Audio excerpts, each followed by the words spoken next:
चलिए इस वीडियो में हम डीप फ्रीजर की वायरिंग करना सीखेंगे। डीप फ्रीजर में कौन कौन से इलेक्ट्रिकल पार्ट लगे होते हैं, उनकी वायरिंग किस प्रकार से की जाती है, तो विस्तार से इन सभी उपकरणों की वायरिंग करना तथा डीप फ्रीज की वायरिंग किस प्रकार से की जाती है वो सब सीखेंगे।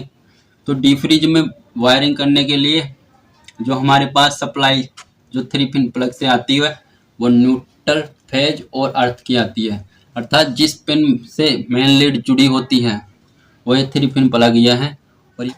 और ये डोर स्विच है जो बल्ब को ऑन ऑफ करने के लिए काम में ली जाती है। ये इंडिकेटर है जो बताते हैं कि डीप फ्रीज तक लाइट पहुंच रही है या नहीं पहुंच रही।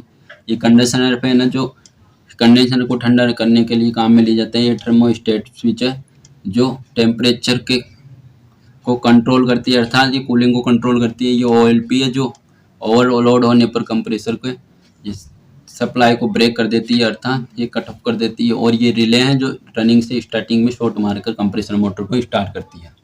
तो इसकी वायरिंग की बात करते हैं। इसमें वायरिंग किस प्रकार से की जाएगी।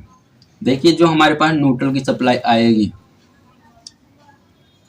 उसको लेके जाना है और जो इंडिकेटर है उसके दोनों पॉइंटों में दे देना है, अर्थात दोनों इंडिकेटर के दोनों निचले वाले पॉइंट में दे देना है और कंडीशनर फैन के एक पॉइंट में दे देना है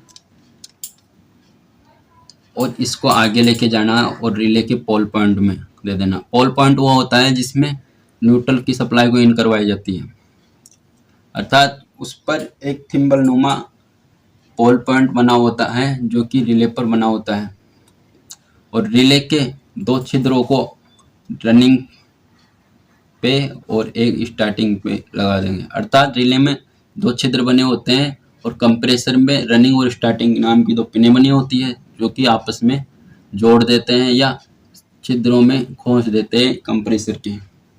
इस प्रकार रनिंग और स्टार्टिंग का कनेक्शन वो अब कॉमन का कनेक्शन रह जाता है हमारे पास जो कि कंप्रेसर का है। जो कंप्रेसर को कॉमन में सप्लाई देने पर स्टार्ट हो जाता है कंप्रेसर। यदि हम कॉमन में भी सप्लाई दे दें तो कंप्रेसर मोटर स्टार्ट हो जाता है। इस प्रकार न्यूट्रल की सप्लाई हमें बल्ब को भी देनी होगी, क्योंकि बल्ब भी एक उपकरण है, इसे भी कार्य करने के लिए न्यूट्रल फेज दोनों की आवश्यकता होगी। अब 3 पिन प्लग से जो फेज की सप्लाई आई होगी उसको हमें रेड वाले इंडिकेटर में देना है, क्योंकि रेड वाला इंडिकेटर बताता है कि डीप फ्रीज तक लाइट पहुंच रही है, लेकिन ये नहीं बताता कि डीप फ्रीज अभी चालू है या कूलिंग कर रहा है। जो डीप फ्रीज कूलिंग करता है वही ग्रीन इंडिकेटर बताता है। ऐसा ग्रीन इंडिकेटर के जलने पर डीप फ्रीज में पता चलता है कि डीप फ्रीज ठंडा कर रहा है या कूलिंग कर रहा है या चल रहा है। अब जो हमारे फेज की सप्लाई है उसको थर्मोस्टेट के निचले पॉइंट में लेके जाना है या किसी भी एक पॉइंट में दे देना है और दूसरे पॉइंट से आउट करवा कर OLP के एक पॉइंट में दे देना है और OLP का दूसरा पॉइंट आउट करवा कर कंप्रेसर मोटर के कॉमन वाले टर्मिनल में दे देना है। इस प्रकार इस स्थिति में कंप्रेसर मोटर चालू हो गया। अब कंप्रेसर मोटर चालू हो गया तो इस अवस्था में कंडीशनर है जो गर्म होगा और कंडीशनर को ठंडा रखने के लिए हमें कंडीशनर फैन का प्रयोग करते हैं और इस कंडीशनर फैन का भी हमें कनेक्शन करना होगा, इसको भी चलाना होगा। इसलिए हम इसी पॉइंट से आउट करवा कर कंडीशनर फैन के दे देते हैं एक पॉइंट में। अब कंडीशनर फैन को भी न्यूट्रल फेज मिलने लगा। जैसे ही कंप्रेसर चालू होगा तो कंडीशनर गर्म होगा और तो ये कंडीशनर फैन को चलाया जाएगा, इसलिए इसका कनेक्शन भी इस प्रकार कर दिया गया है। अब जो हमारा बल्ब है, अर्थात जो कि डीप फ्रीजर में सामानों को देखने के लिए काम में लिया जाता है, उसको भी चलाना होगा। इसलिए हमें न्यूट्रल तो दे ही दिया, अब फेज भी देना है उसको।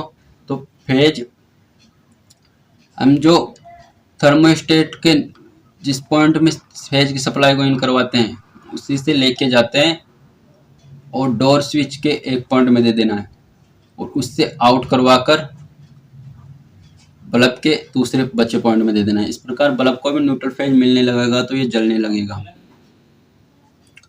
अब जो हमारा ग्रीन इंडिकेटर है उसका कनेक्शन रह गया है, इसलिए ग्रीन इंडिकेटर को भी हम थर्मोस्टेट के दूसरे वाले पॉइंट से आउट करवा कर दे देते हैं।